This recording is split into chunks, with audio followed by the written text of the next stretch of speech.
إن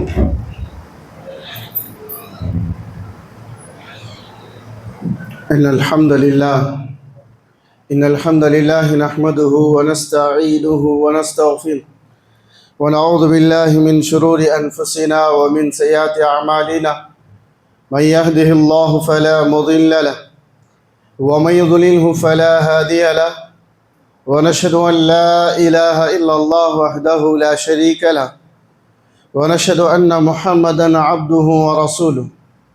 يا أيها الذين آمنوا اتقوا الله حق تقاته ولا تموتن إلا وأنتم مسلمون.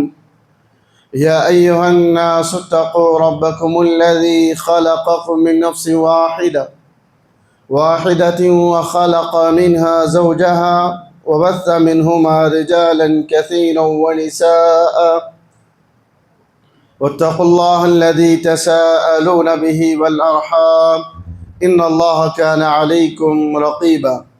يا أيها الذين آمنوا اتقوا الله وقولوا قولا سديدا يصلح لكم أعمالكم ويغفر لكم ذنوبكم، ومن يطع الله ورسوله فقد فاز فوزا عظيما. أما بعد، فإن خير الحديث كتاب الله، وخير الهدي هدي محمد صلى الله عليه وسلم، وشر الأمور محدثاتها، وكل محدثة بدعة، وكل بدعة ضلالة، وكل ضلالة في النار. أعوذ بالله السميع العليم من الشيطان الرجيم، من همزه ونفخه ونفثه. بسم الله الرحمن الرحيم. والعصر إن الإنسان لفي خسر إلا الذين آمنوا وعملوا الصالحات وتواصوا بالحق وتواصوا بالصبر. قال رب اشرح لي صدري ويسر لي أمري واحلل عقدة من لساني يفقه قولي. ربي زدني علما ربی زدنی علما ربی زدنی علما.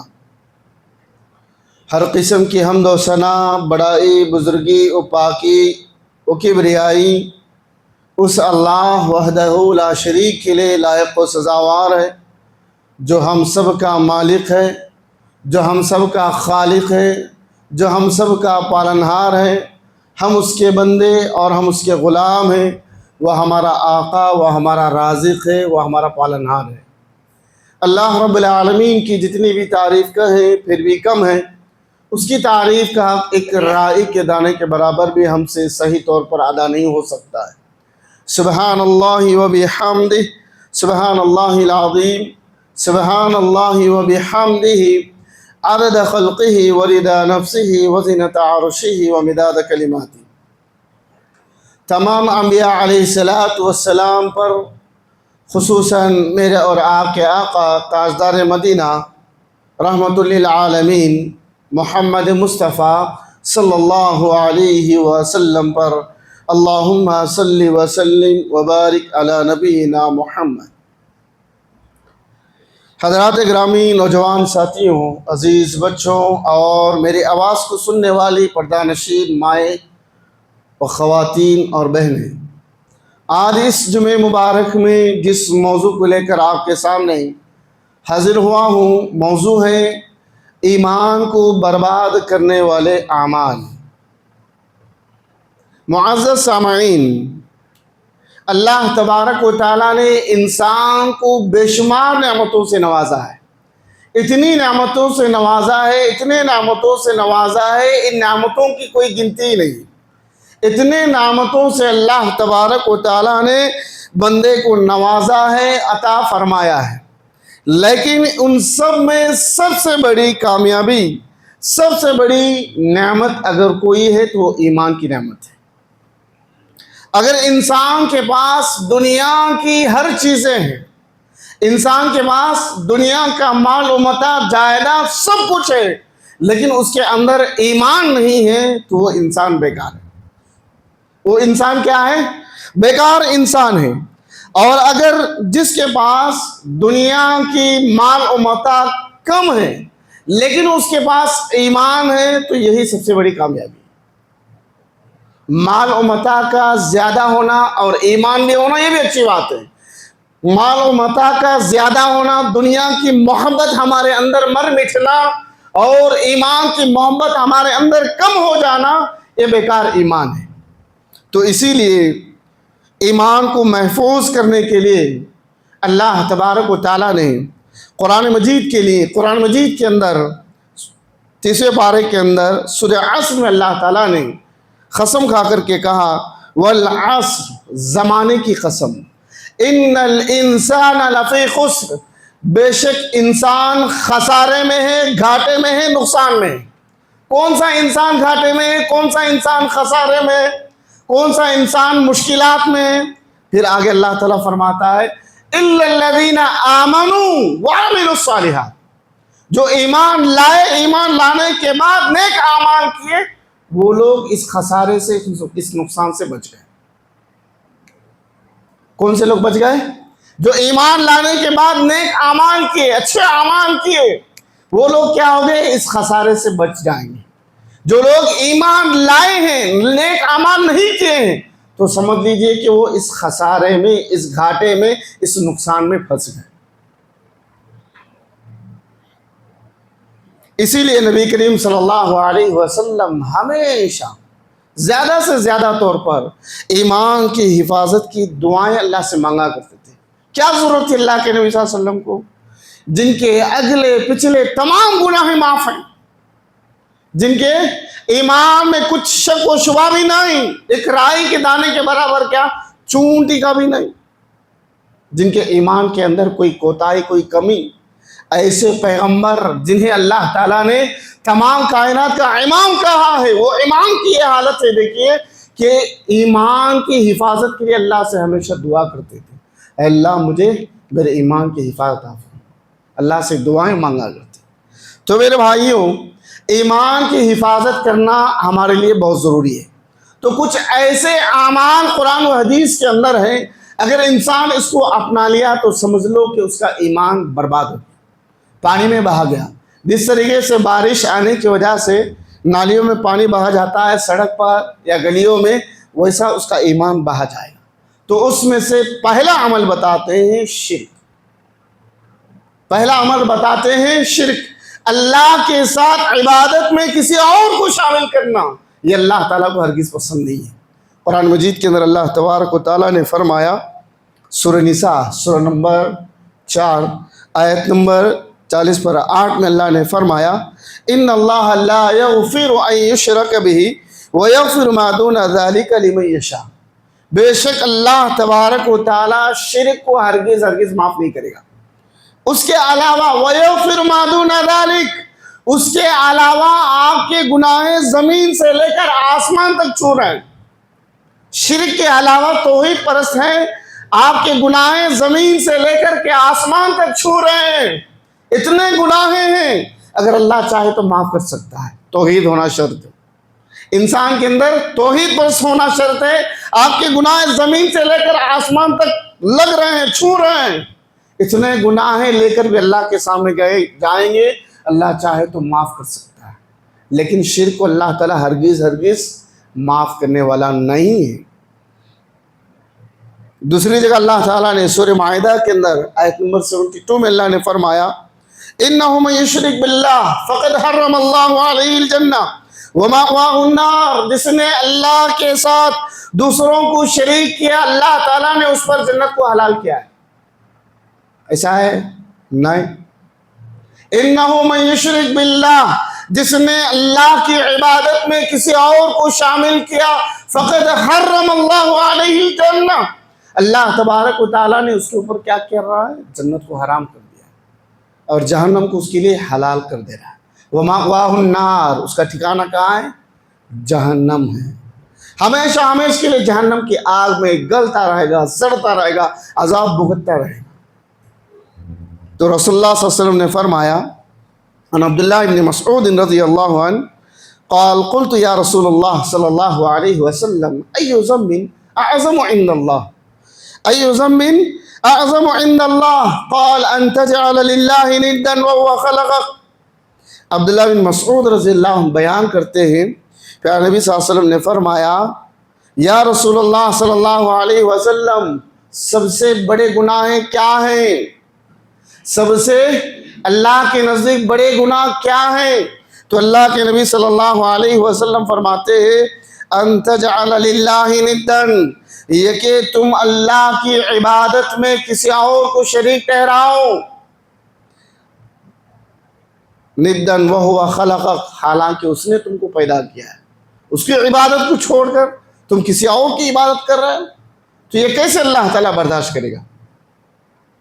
تو یہ اللہ تبارک و تعالیٰ کے ساتھ دوسروں کو پارٹنرشپ بنانا عبادت میں، یہ سب سے بڑا گناہ ہے. حضرت ابراہیم علیہ السلام نے اپنی قوم کو فرمایا یا قوم اعبدوا اللہ، اے میرے قوم کی لوگوں، ایک اللہ کی عبادت کرو. ما لکم من الہ غیرہ، جس کی تم عبادت کر رہے ہو، جن بتوں کی عبادت کر رہے ہو، یہ کچھ دینے والے نہیں، یہ کچھ تمہیں پہنچانے والے نہیں، تمہاری مدد بھی نہیں کر سکتے، تمہاری آواز بھی نہیں سن سکتے، تمہاری فریاد کو بھی دور نہیں کر سکتے. ایسے بتوں کو جو کچھ ہل نہیں سکتے، حرکت نہیں کر سکتے، ان بتوں سے کیا مراد لے رہا ہے؟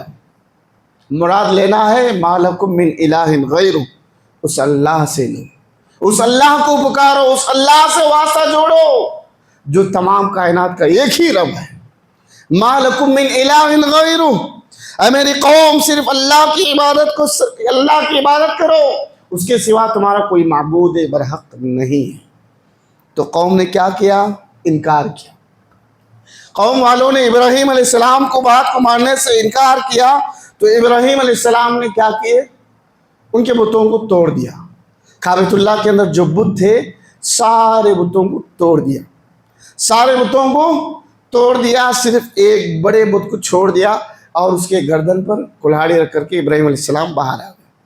سارے لوگ، عید کا تہوار تھا، سارے لوگ عید منا کر آ کر دیکھتے ہیں تو سارے بت ٹوٹے ہوئے ہیں، سارے بت توڑ پھوڑ کر دیے گئے ہیں، صرف بڑا بت ہی ایک ہی ہے. تو ابراہیم علیہ السلام نے کہا جاؤ، وہ بت بات کرتا ہے نا، تم جس بتوں کی عبادت کر رہے ہو جاؤ اس بڑے بت سے پوچھ لو یہ سارا ماجرا کس نے کیا ہے. تو لوگ نے کہا، قوم والوں نے کہا، ابراہیم علیہ السلام کی قوم والوں نے، یہ کچھ جواب نہیں دیتے، یہ سنتے نہیں، کچھ رپلے نہیں دیتے. تو پھر جواب نہیں دیتے، رپلے نہیں دیتے، ایسے بتوں کی کیوں اپنا معبود بنا کر تم پوچھ رہے ہو؟ چھوڑ دو ان بتوں کی عبادت. تو قوم والوں نے کیا کیا؟ ایک چال چلی. قوم والوں نے کیا کیا؟ ایک چال چلی، ایک پلاننگ بنایا. ایک کھڈا کھودا گیا اور ابراہیم علیہ السلام کو اس میں آگ لگا کر کے ابراہیم علیہ السلام کو آگ میں ڈالا گیا. کس میں ڈالا گیا ہے؟ آگ کے اندر ڈالا گیا. واقعی کو ذرا غور کرنا، کیا کیا گیا ہے؟ آگ میں ڈالا گیا ہے. جیسے ہی آگ میں ڈالا گیا ہے، روایتوں کے اندر آتا ہے کہ جو چپکلی ہے دیوار پر لٹکی رہتی ہے. کبھی بارش زیادہ ہونے کی وجہ سے لائٹ کے اجالے پر کیڑے آتے ہیں، کیڑے مکوڑے یا ایسلو کہتے ہیں، وہ آتے ہیں تو اس کو کھانے کے لیے، اپنا پیٹ بھرنے کے لیے چپکلی آتی ہے. تو یہ چپکلی کیا کر رہی تھی؟ اس آگ کو پھونک رہی تھی. یہ چپکلی نے کیا کیا؟ ابراہیم علیہ السلام کو جب آگ میں ڈالا گیا تو یہ چپکلی آگ کو پھونک رہی تھی بجھانے کے بجائے. یہ جو مینڈک ہے جس کو آج ہم کراک کہتے ہیں، یہ مینڈک کیا کیا ہے معلوم ہے؟ پانی لا کر کے آگ بجھا رہا تھا. اللہ اکبر، پانی لا کر کے مینڈک آگ بجھا رہا تھا. اسی لیے چھپکلی کو مارنے کا حکم دیا. اگر کوئی ایک مار میں مار دیا تو 100 نیکیاں ملیں گی، اگر 2 مار میں مار رہا ہے تو 50. جیسے مار میں کم ہوتے جائیں گے ویسے نیکیاں ملتی جائے گی. تو بات آئی تو میں نے بتا دیا. تو جیسے ہی ابراہیم علیہ السلام کو آگ میں ڈالا گیا تو آسمان سے آواز آئی. سورہ انبیاء آیت نمبر 69 میں یہ واقعہ ذکر ہے. آسمان سے آواز آئی، قُلْنَا يَا نَارُ كُونِي بَرْدًا وَسَلَامًا یا ابراہیم علی ابراہیم، اے آگ تو ابراہیم علیہ السلام پر ٹھنڈی اور سلامتی والی بن. جیسے اللہ تعالیٰ نے آسمان سے آواز دی تو ابراہیم علیہ السلام کے لیے وہ آگ ٹھنڈی ہو گئی، سلامتی والی. تو اس واقعے سے ہمیں کیا پیغام مل رہا ہے؟ کیا پیغام ملتا ہے اس واقعے سے؟ ہمیں کیا پیغام مل رہا ہے؟ پیغام یہی ملتا ہے کہ حالات چاہے کیسے بھی ہو، دشمن ہمارے گردے پر چاقو بھی رکھے یا ہمارے گردن پر چھری رکھ کر کے کھڑا ہے، اگر ہم حرکت کریں گے تو ہماری گردن اڑ جائے گی. ایسی حالت میں بھی ایمان کو نہیں چھوڑنا چاہیے، اللہ کی عبادت کو نہیں چھوڑنا چاہیے، اللہ کی عبادت میں کسی اور کو پارٹنرشپ نہیں بنانا چاہیے۔ آج مسلمان کیا ہے، ذرا سی پریشانی، ذرا سی تکلیف آئے اللہ کو بھول جاتا ہے، خوشی میں بھی بھول جاتا ہے، غمی میں بھی بھول جاتا ہے، پریشانی میں بھی بھول جاتا ہے۔ کب آتا ہے اللہ کے دربار میں؟ سارے دنیا کے اندر جتنے بھی چکر ہے سارے چکر لگا لے گا، پریشانی آئے، مصیبتیں آئے، بلائیں آئے، بیماریاں آئے تو کہاں کہاں علاج کرنا، کہاں کہاں اس کا یہ ہے، وجہ ہے، سارے وجوہات ڈھونڈے گا انسان۔ جب یہ کچھ بھی کام نہیں ہو رہا، سارے کام، سارے کوششیں فیل ہو جائیں گے، تب جا کر اللہ کے پاس اے اللہ مجھے بیماری دے، اے اللہ مجھے شفا دے، اے اللہ مجھے وہ کر، فلاں دے، یہ دے، نجات دے۔ پہلے اللہ کے دربار میں آؤ، کسی اور کے پاس کیوں جا رہے ہو؟ پہلے اللہ کو پر ایمان مضبوط کرو، اللہ سے مانگو، اللہ ہی ہمارا مالک ہے، اللہ ہی ہم سب کچھ دینے والا ہے، بیماری دینے والا بھی وہی ہے، چھیننے والا بھی وہی ہے، رزق دینے والا بھی وہی ہے، رزق میں کمی کرنے والا بھی وہی ہے، اولاد دینے والا بھی وہی ہے، اولاد سے محروم کرنے والا بھی وہی ہے، سب کچھ اللہ ہی ہے۔ تو پھر اللہ کو چھوڑ کر کسی اور کے در پر کیوں جا رہے ہیں؟ اسی لیے آج مسلمان دل دل پر ٹھوکر کھانی پڑ رہی ہے، مسلمان کو ذلت اور رسوائی کی نگاہ سے دیکھی جا رہی ہے۔ وجہ یہی ہے، ہمارے اندر شرک کوٹ کوٹ کر کے بھر گیا ہے، شرک کی ملاوٹ، شرک کی بو، شرک کی خوشبو آج ہمارے اندر، مسلمانوں کے اندر کوٹ کوٹ کر کے بھر دی گئی ہے۔ کہتے ہیں کہ حضرت نہیں، حضرت وہ کیا بھی نہیں، ایسے چپکے، ایسے ہی چپکے کر رہے ہیں۔ مائیں بہنوں کے اندر بھی یہ چیزیں بہت عام ہیں۔ اگر بچہ آج جمعہ ہے، اچھے کپڑے پہن لیا، مسجد کو جا کر آیا، شام ہوتے بچہ اگر بیمار ہو گیا تو مائیں بہنیں کیا کرتی ہیں؟ بچہ اچھے کپڑے پہن کر کے مسجد کو گیا تھا، پتہ نہیں کس کی نظر لگی کہ معلوم نہیں، بچہ بیمار ہو گیا، نعوذ باللہ۔ کیا عقیدہ رکھتے ہیں؟ مسجد کو گیا تھا، جمعہ ہے، نماز پڑھ لیا، نماز پڑھ کے شام کو گھر آیا، آنے کے بعد دیکھا تو بچے کو بخار آ گئی، طبیعت خراب ہو گئی، اچھے کپڑے پہننے کی وجہ سے آ گئی، پتہ نہیں کس کی نظر لگی تھی۔ اب کیا کرتے ہیں مائیں بہنیں؟ لو جھاڑو لو، نیمبو لو، کاپور لو، سلگاؤ، بچے کو نظر نکال کر جھاڑو سے گھر کے کونے میں پھینک دو، نظر چلی گئی، نعوذ باللہ۔ ایسے ایسے عقائد آج ہمارے مائیں بہنوں کے اندر ہیں، تو گھروں کے اندر کہاں سے برکت آئے گی؟ کہاں سے اللہ تعالیٰ ہمارے ایمان میں مضبوطی لائے گا؟ نہیں لائے گا میرے بھائی۔ تو پہلی چیز، اس کو ہمیں چھوڑنا چاہیے، شرک سے ہمیں بچنا چاہیے، تو ہمارا ایمان محفوظ ہو جائے گا، مضبوط ہو جائے گا۔ اگر شرک ہماری زندگیوں کے اندر ہے تو ہمارا ایمان کمزور ہے، مضبوط نہیں ہے۔ تو دوسرا عمل بتاتے ہیں، نماز چھوڑنا۔ نماز چھوڑنے سے بھی ایمان کمزور ہوتا ہے۔ نماز کیا ہے؟ یہ ایمان کی پہچان ہے۔ نماز چھوڑنے سے ایمان زیادہ سے زیادہ خطرے میں پڑ جاتا ہے۔ اللہ تعالیٰ نے فرمایا سورہ مریم آیت نمبر 59 میں، فَخَلَفَ مِن بَعْدِهِمْ خَلْفٌ أَضَاعُوا الصَّلَاةَ وَاتَّبَعُوا الشَّهَوَاتِ فَسَوْفَ يَلْقَوْنَ غَيًّا۔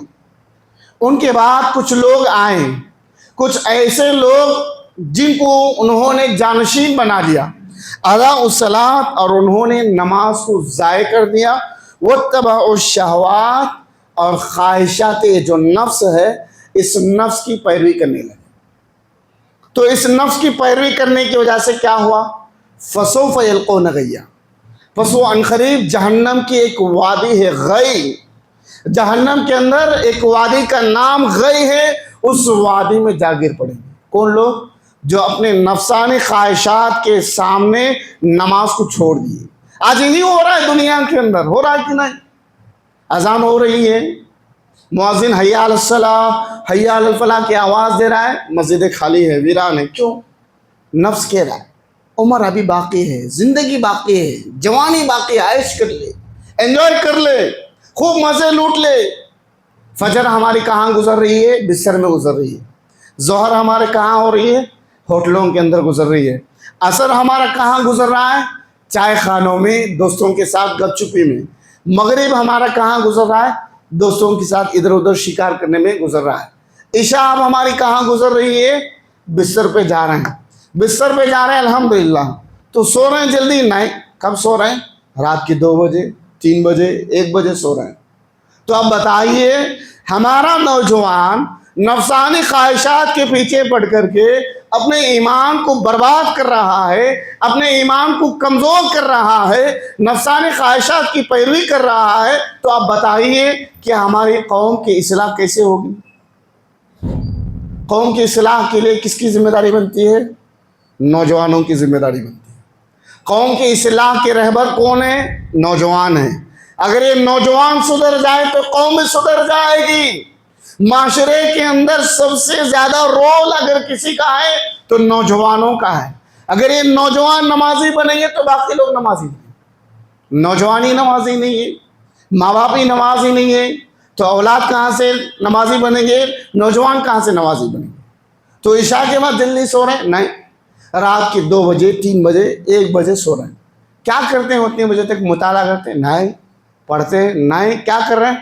فون لیے چیٹنگ، فیس بک، واٹس ایپ، ٹویٹر، میسنجر، نہ جانے کیا کیا آلات استعمال چیزیں بیکار آپ آگے ہیں اس فون کے اندر، جس کی وجہ سے آج نوجوان قوم اپنے ایمان کو کمزور کرتی جا رہی ہے۔ نفسانی خواہشات کے پیچھے اس نماز کو آج نوجوان نے چھوڑ دیا، نماز کو آج یہ نوجوان نے چھوڑ دیا ہے۔ یاد رکھ لو، پیارے نبی صلی اللہ علیہ وسلم نے فرمایا، صحیح مسلم کی حدیث ہے، ان بین الرجل وبین الشرک والکفر ترک الصلاۃ، آدمی اور شرک اور کفر کے درمیان فرق کرنے والی چیز اگر کوئی ہے تو نماز ہے۔ ایک مسلمان اور کافر، ایک مسلمان اور ہندو میں، غیر مسلم بھائی میں اگر فرق کرنے والی چیز، تمیز کرنے والی چیز اگر کوئی ہے تو نماز ہے۔ یہ نماز ہی ہمارے اندر نہیں ہے تو دونوں برابر ہیں، سیم ہو گئے۔ دونوں کیا ہو گئے؟ سیم ہو گئے، برابر ہو گئے۔ سنن ترمذی کے اندر آتا ہے، حدیث نمبر 2621 پیارے نبی صلی اللہ علیہ وسلم نے فرمایا، العہد الذی بیننا وبینہم الصلاۃ فمن ترکہا فقد کفر۔ ہمارے اور غیر مسلموں کے درمیان اگر کوئی چیز فرق کرنے والی ہے تو نماز، فمن ترکہا، پس جس نے نماز کو چھوڑ دیا، فقد کفر، اس نے کفر کیا۔ جس نے جان بوجھ کر کے نماز کو چھوڑ دیا، اس نے کیا کیا ہے؟ فقد کفر، اس نے کفر کیا، کفر اختیار کیا۔ حضرت عمر بن خطاب رضی اللہ عنہ نماز کی حالت میں تھے۔ حضرت عمر بن خطاب رضی اللہ عنہ نماز کی حالت میں تھے، دشمن نے پیچھے سے خنجر چبایا، کہاں؟ پیٹ پر چبایا تھا، ایسے ہی چبایا تھا، ایسا چبایا تھا کہ زیادہ زخم ہو گیا۔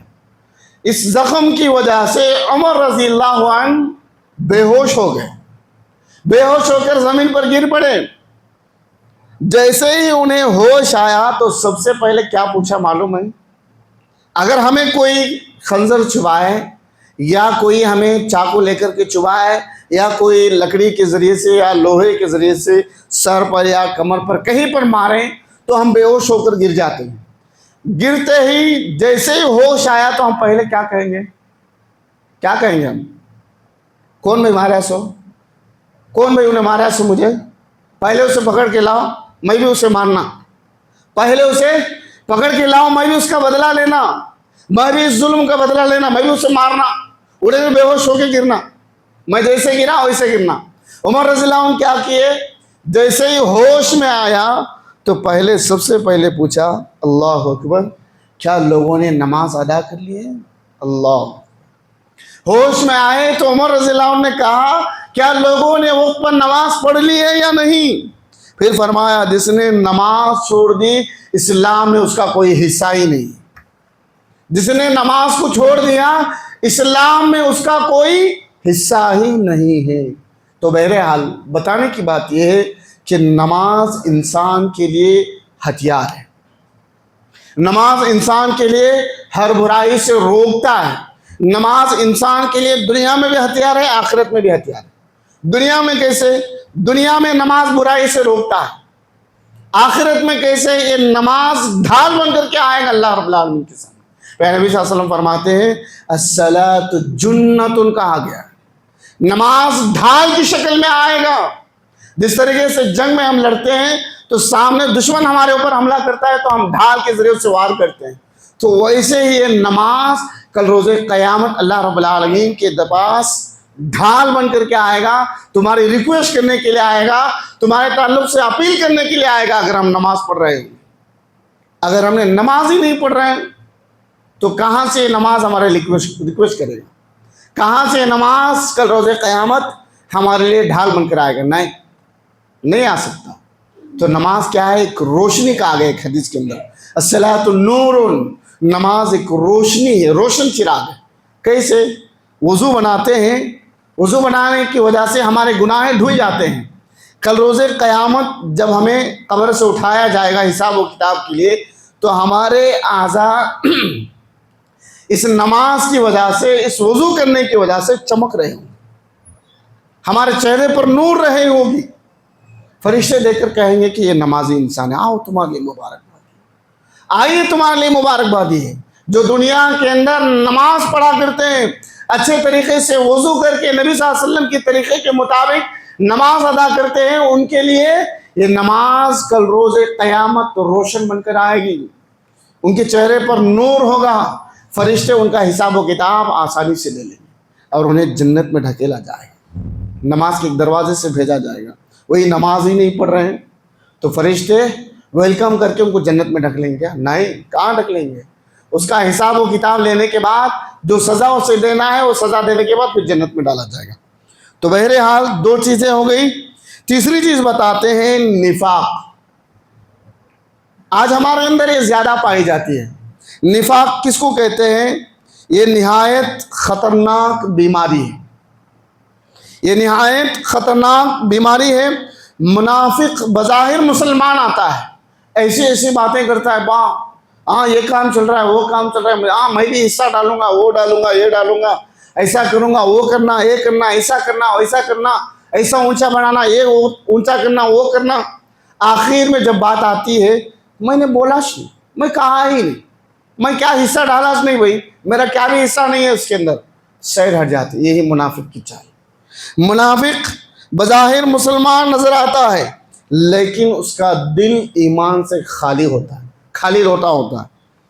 اسی لیے اللہ تعالیٰ فرمایا سورہ نساء آیت نمبر 140/5 میں، ان المنافقین فی الدرک الاسفل من النار، بے شک یہ منافق کہاں ہوں گے؟ جہنم کے سب سے نچلے طبقے میں ہوں گے، نچلے درجے میں انہیں ڈالا جائے گا۔ اور حدیث کے اندر آتا ہے، صحیح بخاری کی حدیث ہے، پیارے نبی صلی اللہ علیہ وسلم نے فرمایا، ابو ہریرہ رضی اللہ عنہ راوی ہے، آیت المنافق ثلاث، اذا حدث کذب واذا وعد اخلف واذا اؤتمن خان، اور ایک حدیث کے اندر بتایا جاتا ہے واذا خاصم فجر۔ چار چیزیں منافق کی نشانیاں بتائی گئی ہیں۔ پہلا کہتے ہیں اذا حدث کذب، جب بات کرے تو جھوٹ بولے، بات کرے تو بات بات پہ جھوٹ بولے، یہ منافق کی نشانی ہے۔ اور دوسرا بتاتے ہیں وَإِذَا وَعَدَ أَخْلَفَ، وعدے جب وعدہ کرتا ہے تو وعدہ خلافی کرتا ہے۔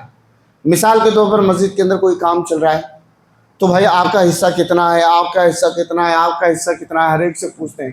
تو ایک نے کہا کہ میرا 20,000 ہے، میرا 10,000 ہے، میرا 50,000 ہے، میرا 1,00,000 ڈال دیجیے۔ جب بات آتی ہے وصول کرنے کی، جب پوچھتے ہیں، میں چکے بولا تھا لوگوں کے اندر، میرا نام عہدہ کمانے کی ہے، میرے پاس کیا بھی نہیں۔ تو یہ وعدہ خلافی ہے۔ 10 لوگوں کی بیٹھک میں جب ہم وعدہ کرتے ہیں تو وعدے کو نبھانا ہے، یہ وعدہ خلافی ہے، یہ بھی ایک نشانی ہے۔ اور اسی طریقے سے تیسری چیز بتاتے ہیں وَإِذَا اؤْتُمِنَ خَانَ، جب امانت کے طور پر کوئی چیز اس کے پاس دیا جائے تو اس میں خیانت کریں، اس میں کیا کریں؟ خیانت کریں۔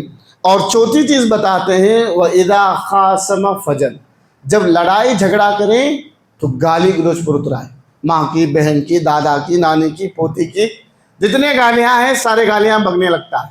تو یہ منافق کی 4 نشانیاں ہیں۔ تو اس کے اندر بھی ایمان کمزور ہوتی ہے۔ عبداللہ بن ابی بن سلول مدینے میں منافقوں کا بہت بڑا سردار تھا، وہ بظاہر مسلمان تھا لیکن اندر سے اسلام کا کٹر دشمن تھا۔ غزوہ احد میں 300 افراد کو واپس لے گیا، مسلمانوں کا حوصلہ توڑنے کی کوشش کی اور ہر موقع پر اسلام کو نقصان پہنچانے کی سازشیں کرتا رہا۔ اس کا انجام عبرتناک ہوا اور قرآن نے اس کے نفاق کو بے نقاب کر دیا۔ قرآن نے کیا کیا؟ اس کی چال کو نصف و نابود کر دیا۔ تو یہ سارا واقعہ سورہ توبہ کے اندر، سورہ منافقون کے اندر اللہ تعالیٰ نے اس کا نقشہ کھینچا ہے۔ تو بہرحال خلاصہ قول یہ ہے کہ صرف ظاہری اسلام کافی نہیں۔ زبان سے ہم کہہ دیے، دل سے اقرار کر لیے، دل سے تصدیق کر لیے، زبان سے کہہ دیے کہ ہم بھی ایمان لائے ہیں، اور عمل کے میدان میں آئے تو کھا لیا ہے، یہ ایمان بیکار ہے۔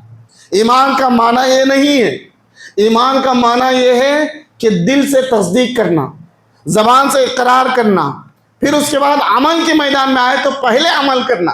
آج یہ چیز نہیں رہی ہے، دل سے تصدیق کرتے ہیں، زبان سے اقرار کرتے ہیں، عمل کے میدان میں آتے ہیں تو خالی سامنے والے کو بولو تو 100 بار، 1000 بار، لاکھوں بار بولیں گے، لیکن ہمارے اندر خود وہ چیز نہیں رہے گی، ہمارے اندر وہ چیز نہیں رہے گی۔ سامنے والے کو بلا جھجک بولتے ہیں، لیکن ہمارے اندر وہ عمل نہیں رہے گا، یہ عمل بھی بیکار ہے، یہ اسے ایمان نہیں کہتے۔ ایمان اس کو کہتے ہیں دل سے تصدیق کرو، زبان سے اقرار کرو، اور عمل کے میدان میں آتے ہیں تو سب سے پہلے عمل۔ صحابہ کیا کرتے تھے؟ پہلے 10 آیتوں کو سیکھتے، سیکھنے کے بعد اس کا ترجمہ معلوم کرتے، پھر اس کا ترجمہ معلوم کرنے کے بعد اس سے کیا باتیں معلوم ہو رہی ہیں اس پر عمل کرتے۔ جب تک ان چیزوں پر، ان 10 آیتوں کو سیکھ کر عمل نہیں کرتے تھے، آگے نہیں بڑھتے تھے، اور کسی کو کہتے بھی نہیں تھے۔ آج ہم کیسے ہیں؟ سیکھتے تو تھوڑا موٹا سیکھ لیتے ہیں، تھوڑا بہت سیکھ لیتے ہیں، اور کہتے ہیں عمل کے میدان میں کھالی نظر آتے ہیں، اور سامنے والے کو بلا جھجک منہ پہ بول دیتے ہیں۔ ایسا نہیں ہونا چاہیے، ایسا نہیں ہونا چاہیے۔ قرآن کہتا ہے یا ایھا الذین آمنوا لم تقولون ما لا تفعلون، اے ایمان والو وہ بات کیوں کہتے ہو جو خود عمل نہیں کرتے؟ پہلے خود عمل کرنا ہے، بعد میں دوسروں کو کہنا ہے، تبھی جا کر کے یہ بات اصل ہوگی۔ یہی ایمان ہے، یہی اصل ایمان ہے۔ صرف اقرار کر لیے، تصدیق کر لیے، عمل نہیں کریں گے تو یہ ایمان نہیں کہلائے گا، بیکار ایمان ہے۔ تو لہٰذا خلاصہ درس، خلاصہ اجماع یہی ہے کہ ایمان کو برباد کرنے والے ان 3 اعمال سے بچیں۔ کبھی موقع ملے گا تو اور بھی چیزیں ہیں، انشاءاللہ مزید تفصیلات کے ساتھ بولا جائے گا، وقت نہیں ہے، وقت اجازت نہیں دیتا ہے۔ اللہ رب العالمین سے دعا ہے کہ اللہ تبارک و تعالی ہمیں اپنے ایمان کو مضبوط کرنے کی توفیق عطا فرما۔ الہ العالمین جو چیزیں ایمان کو برباد کرنے والی ہیں، اس سے اپنے آپ کو، اپنے دامن کو بچائے رکھنے کی توفیق عطا فرما۔ الہ العالمین جب تک اس دنیا میں قال اللہ قال رسول کے مطابق زندگی گزارنے کی توفیق عطا فرما۔ الہ العالمین جب ہمارا خاتمہ ہو، خاتمہ بالخیر ہو، ہمارے زبان پر کلمہ شہادت جاری و ساری ہو۔ الہ العالمین اس دنیا کے فتنوں سے، مصیبتوں سے، بلاؤں سے، بیماریوں سے، آفتوں سے ساری امت مسلمہ کی حفاظت عطا فرما۔ الہ العالمین جہاں کہیں بھی زیادہ بارش ہونے کی وجہ سے جانی، مالی، ہر طرح کا نقصان ہوا ہے، الہ العالمین ان کے غائبانہ طور سے مدد عطا فرما۔ الہ العالمین جہاں کہیں بھی مسلمان بیمار ہیں، پریشان حال ہیں، اے اللہ ان کی بیماریوں کو جلد از جلد شفاء عاجلہ کلی نصیب عطا فرما۔ الہ العالمین جلد از جلد ان کی پریشانیوں کو دور عطا فرما۔ الہ العالمین اس دنیا کے اندر جہاں کہیں بھی ماں بہنوں کے ساتھ، ان کی عزتوں کے ساتھ کھلواڑ کیا جا رہا ہے، الہ العالمین ان ظالمانہ ظلم سے سارے مائیں اور بہنوں کی تا قیامت کی صبح تک حفاظت عطا فرما۔ آمین۔ بارک اللہ لنا ولکم فی القرآن والآیات والذکر الحکیم، انہ تعالی جواد کریم ملک رؤوف رحیم۔